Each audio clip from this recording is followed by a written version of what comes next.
aja.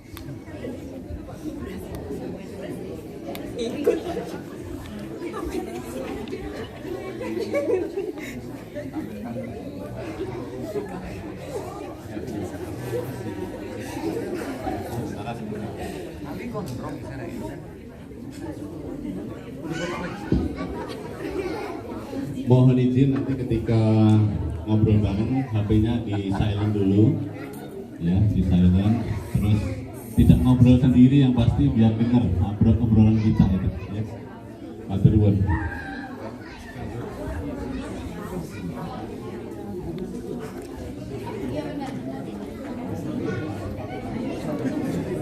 Terima kasih sudah berkenan bergabung.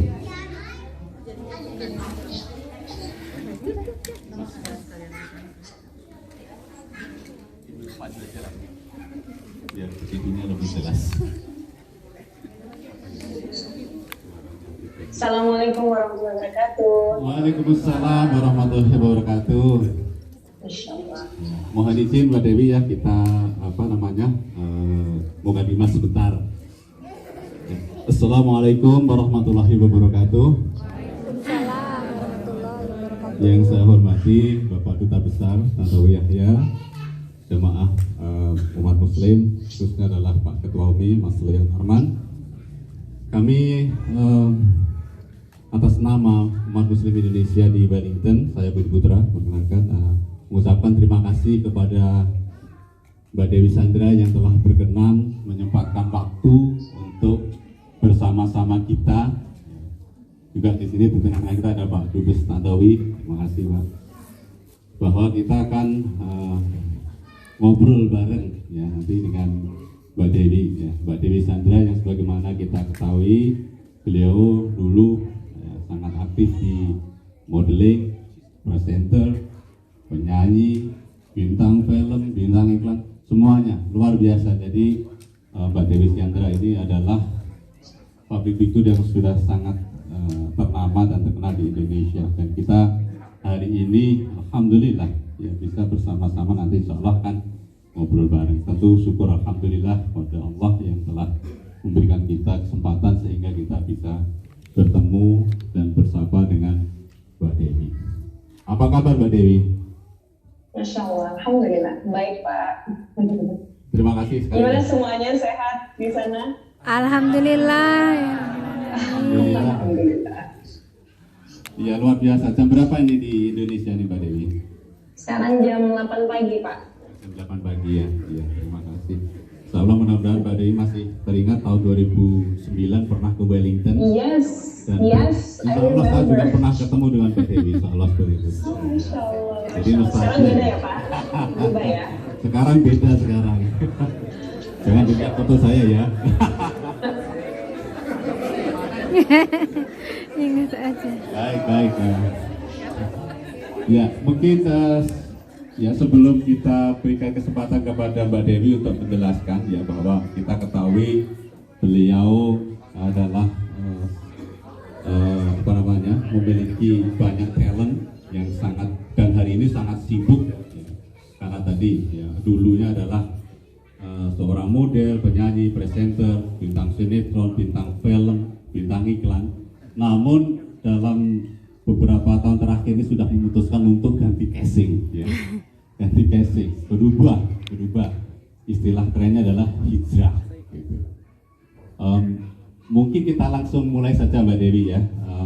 Apabila diperkenankan, sebenarnya apa sebenarnya yang membawa Mbak Dewi Sandra ini menuju jalan yang baru ini? Apakah perjalanan hijrahnya yang sering saya tonton juga ada di beberapa di YouTube itu adalah dikenal dengan jalan hijrahku, seperti itu. Mungkin kalau diperkenankan sebelum kita nanti di akhir ada interaktif dengan para jamaah, mungkin bisa dijelaskan terlebih dulu dari Mbak Dewi. Waktu kami serahkan, monggo. Bismillahirrahmanirrahim. Alhamdulillahirrabbilalamin. Assalatu wassalamu ala rasulillah amma ba'du. Segala puji dan syukur kepada Allah Subhanahu wa taala, dan salawat dan salam kami panjatkan kepada Nabi Muhammad sallallahu alaihi wasallam yang menjadi tauladan kita menjadi guru besar kita untuk umat muslim, dan tentunya beliau adalah nabi terakhir yang semoga kami termasuk orang-orang yang dihitungkan sama Allah dalam sebuah proses di mana kita menggunakan kata hijrah, dan hijrah ke sunnah Nabi kami Nabi Sallallahu Alaihi Wasallam dalam mengatur segala sesuatu dengan satu hal kecil bahkan tidak terlihat sama mata, semuanya bisa berubah, satu dunia bisa berubah. Dan bagaimana sekarang kita benar-benar mensyukuri yang namanya kesehatan, di mana Allah memberikan kepada kami semua kesehatan. Saya pernah main film ayat-ayat cinta, gak mungkin. Dan yang terakhir, bagaimana saya bisa mempertanggungjawabkan semua nikmat yang Allah berikan kepada saya. Nikmat mata, bisa bernafas, nikmat kesehatan, nikmat waktu, nikmat harta. Itu, Pak, ya Allah, kalau hari ini kita memikirkan apa yang akan terjadi di hari besar nanti, itu bisa bikin saya deg-degan banget. That's the most, kalau kita benar-benar memikirkan hal tersebut, ya, itu adalah hal yang sangat besar, di mana satu persatu kita akan kupasin kayak bawang. Itu kan lapisnya banyak ya, dari waktu balik kita sampai kita meninggal, satu detik tidak akan dilepas sama Allah. Dan saya cuma, wah gila ya, ini kalau saya nggak berubah, selesai. Gara-gara 3 pertanyaan yang itu pernah kita dudukkan sama mertua saya, bapak mertua saya. Alhamdulillah ketika nikah sama Mas Agus, Masya Allah punya bapak mertua yang sangat aktif di masjid. Jadi waktu itu Dewi belum pakai jilbab, tapi beliau itu sangat merangkul anak-anaknya, menantunya, semuanya. Jadi beliau pernah bilang gitu, ya Dewi, kita sebagai umat muslim, kita harus memikirkan itu. Itu 3 pertanyaan wajib kita siapkan dari sekarang, jawaban dan hasilnya. Jadi I think that really was a really big trigger in my life. Selain tentunya melewati proses demi proses, kegagalan, terus belajar, akhirnya mau duduk di majelis taklim, ketemu sama ustaz dan juga ustazah. Dan di situ aku yang gila ya, selama ini aku kemana aja? Hampir 30 sekian tahun Dewi membuang waktu. Dan sekarang ini kayak ini Pak, lagi mau lari maraton yang persiapannya itu latihannya harus luar biasa banget, dietnya harus dijaga, larinya mau seperti apa ya itu. Ini sekarang saya lagi ngatur diet saya setiap hari dengan Al-Quran berapa kali, terus nanti ketemu sama guru, terus nanti harus ada murojaah, terus harus ada setoran. Seru banget, seru. Dan Alhamdulillah Dewi saat ini lagi belajar sama Ustaz Nuzul Zikri, Hafizakumullah, mungkin teman-teman sudah dengar. Itu setiap pagi di Indonesia, hampir 1 tahun ini jam 5.30 sampai 6.30 kita belajar. Kita bedah kitab Riyadhus Shalihin, dan itu benar-benar ya membuat Dewi semakin, ini agama sempurna, benar gitu. Apa yang Allah sampaikan, agama ini sempurna, tidak ada celah sedikit pun. Yang jadi masalah adalah kita tidak mau tahu dan kita tidak mau cari tahu. Tapi ketika tahu, akhirnya aku yang wow, this is the real journey. Ini yang benar-benar namanya kehidupan. This is life. Ada sebuah pepatah dari ulama ya. Ulama mengatakan, sangatlah rugi manusia ketika dia tidak bisa merasakan kenikmatan yang sesungguhnya, yaitu nikmat mengenal Allah. And I was like, that is so true. That is so true. Berapa banyak dari kita selalu bilang, ya aku kenal Allah, ya aku sayang sama Allah. Tapi when we go back and we reflect, kita bercermin, benar nggak ya aku sayang sama Allah? Kalau aku sayang sama Allah kan berarti aku akan menjalankan semua yang Allah sukai, dan aku akan meninggalkan semua yang Allah benci. Sama dong kayak waktu kita mau PDKT sama istri atau Budi ya. Iya Bu, siap. Istri sukanya apa Pak? Sukanya bunga. Bunga bank. Aduh Pak, itu nanti ada bab berikutnya loh Pak. Bunga bank.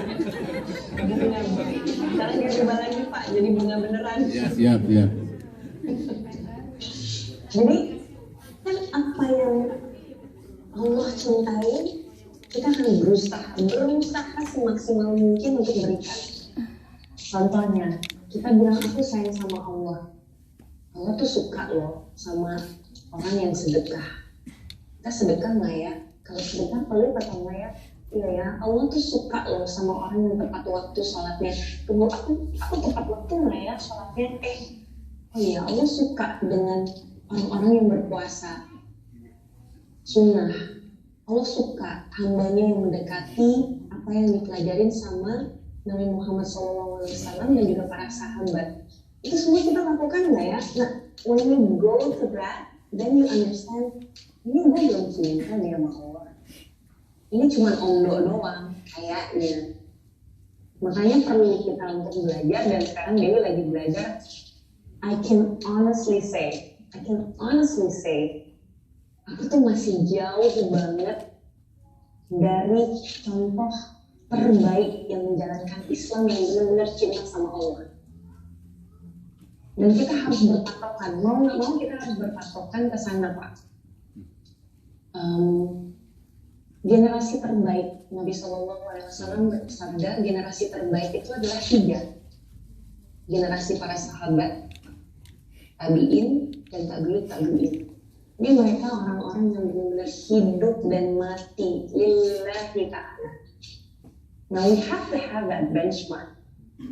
Untuk tahu aku udah masuk belum ya kategori itu, harus ada benchmark, harus ada contohnya. Kalau nggak ada contoh kan kita susah. Nah akhirnya sekarang Dewi lagi belajar, iya ya jauh banget.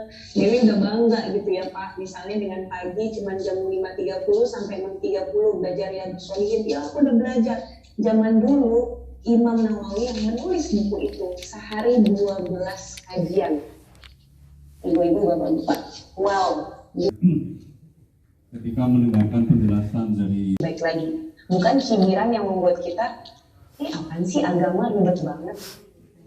Ini apaan sih orang pada mau ikut campur banget sama kehidupan aku?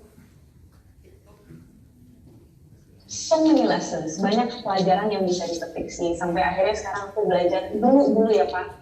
There was one time, saya pernah datang ke sebuah kajian dan ini di awal banget.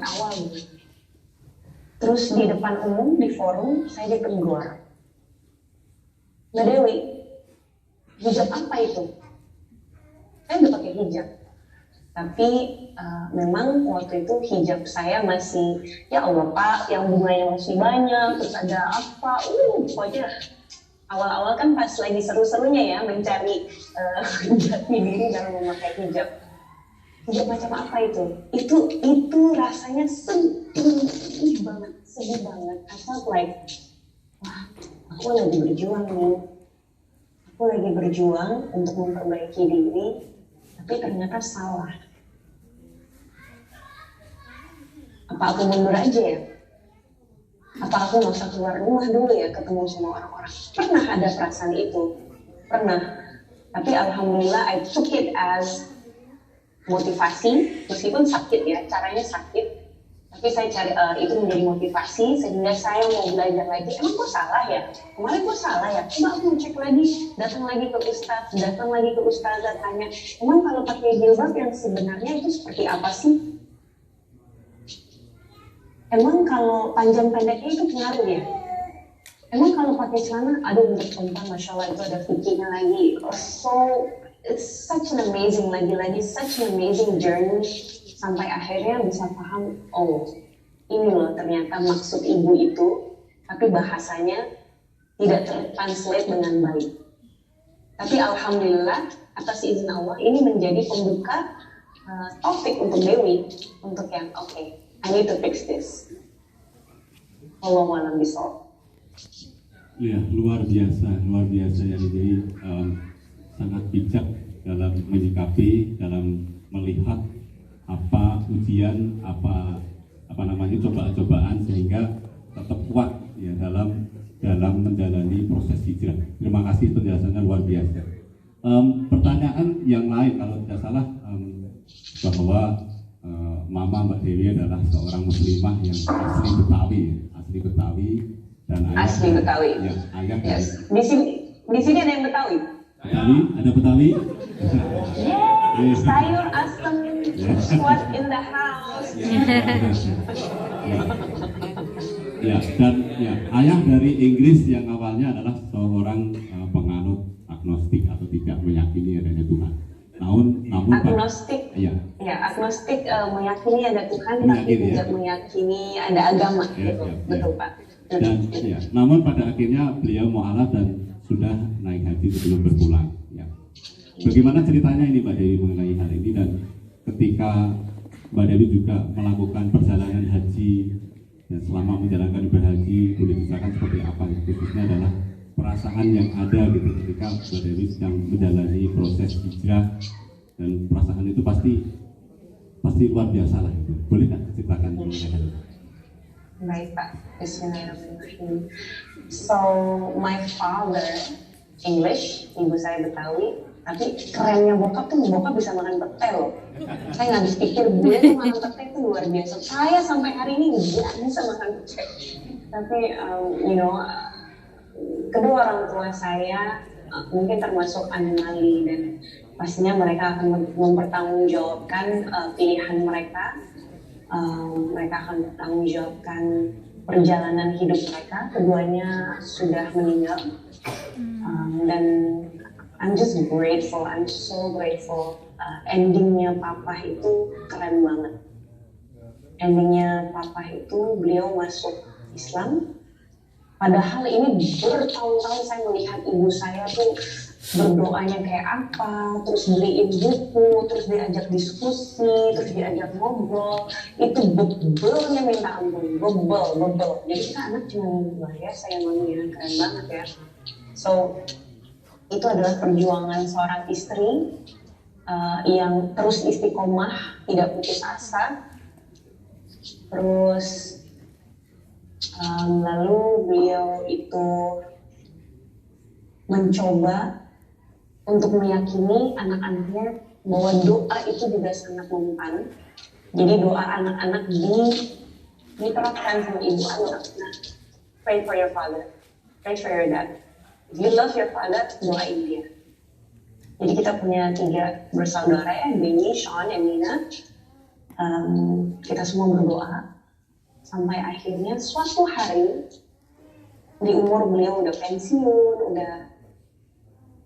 pokoknya udah apa ya, namanya orang Inggris kan sangat cuek banget ya, terus iya enggak gitu, saklek.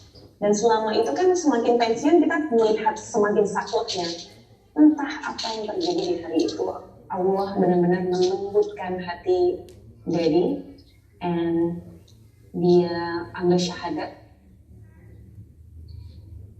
Beliau akhirnya langsung sholat.